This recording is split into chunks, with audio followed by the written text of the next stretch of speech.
iTroll's IPA feature, which stands for idle point adjustment.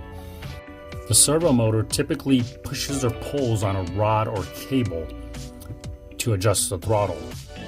It's impossible during installation to take all the slack out of that rod or cable. So iTroll has an elegant solution where it allows you to re-index the servo starting point in order to take up slack in that system.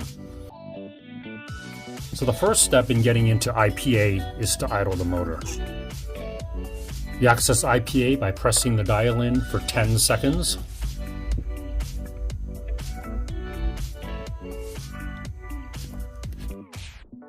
Notice the position of the servo arm.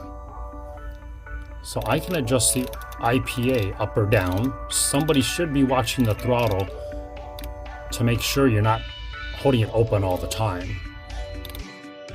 Store, you just simply press the dial again. Now this new position becomes your 0% throttle.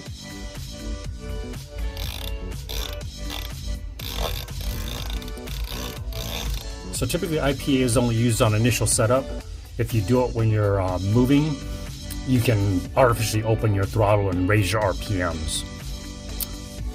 Another thing when you do IPA is make sure your motor is off.